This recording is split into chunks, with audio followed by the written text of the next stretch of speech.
नमस्कार दोस्तों। यदि आप भी एक एपीएस संचालक हैं तो ये वीडियो आपके लिए अब तक का सबसे मोस्ट इम्पॉर्टेंट वीडियो साबित हो सकता है, क्योंकि दोस्तों आप सभी को जिस चीज का इंतजार था वो नोटिफिकेशन यूआईडीआई ने जारी कर दिया है। मतलब L1 डिवाइस का रजिस्ट्रेशन अब होना स्टार्ट हो गया है। हालांकि मैंने कल ही अपने व्हाट्सएप के माध्यम से बहुत सारे एपीएस संचालकों को ये इन्फॉर्मेशन दे दिया था और लोगों ने ट्राई भी किया। सब कुछ ओके है, मतलब रजिस्ट्रेशन हो जा रहा है। आइए आपको भी दिखाता हूं इस वीडियो के माध्यम से, वो नोटिस दिखाता हूं यूआईडीआई की तरफ से जो आया हुआ है, उसमें एक्चुअल में L1 डिवाइस को लेकर के क्या बातें कही गई है। तो आप लोग यहाँ स्क्रीन पे देख सकते हैं। सबसे पहले यहाँ पे आपको दिखा दूं डेट। देखिए 1 फरवरी 2025 को ही ये यूआईडीआई की तरफ से नोटिफिकेशन आउट किया गया है। ठीक है, यहाँ पर आप लोग देख लीजिएगा L1। यहाँ पर देखिए कहा गया है कि technical and functional upgrade of fingerprint L1 registered device white listing. ठीक है, अच्छा अब यहाँ पर आपको पता है कि कई सारे डेट इशू किए गए थे यूआईडीआई की तरफ से कि अब ठीक हो जाएगा, अब ठीक हो जाएगा। उन डेटों का मेंशन यहाँ पर किया गया है।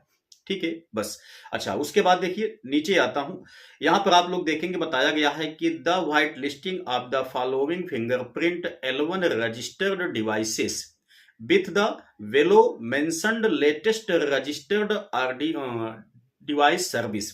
ठीक है, version are hereby allowed with immediate effect. अब यहां पर साफ साफ कह दिया गया है कि निम्नलिखित डिवाइसों को श्वेत सूची में शामिल कर लिया गया है। यूआईडीआई के निरीक्षण से ये सारी चीजें क्लियर हो चुकी हैं। यहां पर आप लोग देख सकते हैं बताया गया है कि MFS 110 है, MOPV 110 है, MARC 11, MOPVC 11, MSO 1300 E3RD। ये सारी चीजें देखा जाए तो फिलहाल मंत्रा सॉफ्टेक प्राइवेट इंडिया लिमिटेड के अंतर्गत आती हैं। और आपको ये भी बात पता है कि मंत्रा डिवाइस में ही प्रॉब्लम आने की वजह से ही ये सारा समस्या खड़ी हुई थी। ठीक है, तो अब यूआईडीआई ने मंत्रा के सारे सॉफ्टवेयर को व्हाइट लिस्ट कर दिया है, यानी श्वेत सूची में डाल दिया है। रजिस्ट्रेशन भी होना स्टार्ट हो गया है, सारा सिस्टम ओके है। ठीक है, अगर आपके पास L1 डिवाइस है तो अब आप लोग उसे आसानी से यूज कर सकते हैं। ठीक है, सबसे पहले मैं आपको दिखा दूं, मैंने यहां पर ट्राई किया 2 फरवरी 2025 को, यानी कि आज के दिन ही सबसे पहले मैंने यहाँ पे ट्रायल किया। उसके बाद मेरे काफी ज्यादा एपीएस संचालक भाइयों ने भी ट्रायल किया, उन्होंने भी अपना अनुभव साझा किया, स्क्रीनशॉट शेयर किया और बताया कि सर बिल्कुल स्टार्ट हो गया है। ठीक है, तो मैं आप लोगों को भी ये चीज दिखा दूं ताकि आपको भी पता चल सके कि हाँ एक्चुअल में अब ये स्टार्ट हो गया है। तो ध्यान से देखिए, यहां पर मैं आपको स्क्रीनशॉट दिखाना चाहूंगा।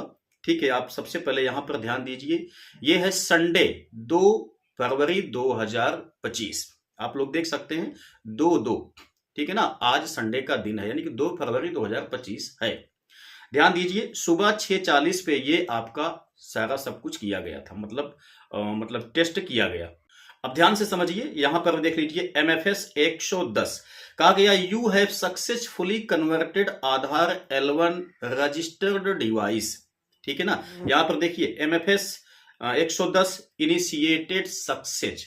ठीक है, उसके बाद देखिए सारा सिस्टम यहां पर आप लोग देख सकते हैं, ये आपका है किसका, L1 डिवाइस का, मंत्रा का। ठीक है, मैं आपको बड़ा करके दिखा दूं, देख लीजिए MFS 110 you have successfully converted. ठीक है, यहां आप ध्यान देंगे कहा गया है आधार L1 रजिस्टर्ड डिवाइस। ठीक है, यहां नीचे आप लोग देखिए, यहां साफ साफ कह दिया है MFS 110 इनिशिएट सक्सेस। मतलब अब आपका L1 डिवाइस मंत्रा की अच्छी तरह से वर्क करने लगी है, रजिस्ट्रेशन होने लगा है।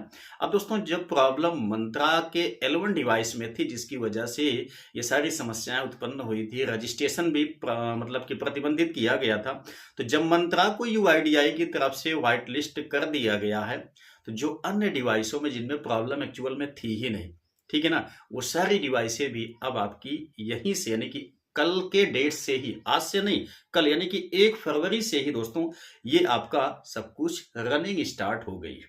ठीक है, तो आपके पास L1 का कोई सा भी डिवाइस है, अब आप उसे आसानी से यूज कर सकते हैं। ठीक है, हाँ एक बात आपको बता दूं, अब अगर L1 सही तरीके से रनिंग करने लगेगी तो जाहिर सी बात है कि L0 पे खतरा बन जाएगा। जैसा आपको पता है कि 31 मार्च 2025 लास्ट डेट रखा गया है अब L0 डिवाइस का। ठीक है, तो अब ये मान के चलिए कि L0 डिवाइस आपकी 100% 31 मार्च को एक्सपायर हो जाएगी। ठीक है, और आपको L1 डिवाइस परचेज करना ही पड़ेगा। हालांकि अभी आप 1-2 दिन देख लीजिए अच्छी तरह से। ठीक है, इसमें कोई प्रॉब्लम आई होप कि ना आए। जब प्रॉब्लम नहीं आएगा तो आप लोग L1 डिवाइस को परचेज कर सकते हैं। हालांकि जहां तक मुझे लगता है कि अब प्रॉब्लम नहीं आएगा, क्योंकि UIDAI इसको काफी सीरियस लिया और पिछले लगभग 1 साल से यहां पर इसे ट्राई पे ट्राई कर रहा है। इसमें जो भी गड़बड़ियां थी उसे सही तरीके से ठीक करने की कोशिश में लगा हुआ था, और अब उम्मीद है कि सब कुछ सही हो गया होगा। किसी भी टाइप का कोई इशू आपको डिवाइस में देखने को नहीं मिलेगा, और आपको अब डिवाइस परचेज कर भी लेना चाहिए अगर आपको दिक्कत है तो। यदि आपके पास डिवाइस है, आपने परचेज किया है, तो कोई बात नहीं, आप उसको यूज कर सकते हैं। तो उम्मीद करते हैं कि ये वीडियो आपके लिए बहुत ही ज्यादा हेल्पफुल लगा होगा। अपने दोस्तों के साथ भी इस वीडियो को शेयर अवश्य कर दीजिएगा, क्योंकि दोस्तों बहुत ज्यादा लोगों को इंतजार है इस वीडियो का। अगर आप उनके पास ये वीडियो सेंड कर देंगे तो मेरे ख्याल से आप उनको हेल्प कर पाएंगे, उनको भी पता चल जाएगा, वो लोग भी अपना APS संचालन आसानी से कर पाएंगे। तो चलिए मिलते हैं नेक्स्ट वीडियो में नई जानकारी के साथ, तब तक के लिए जय हिंद।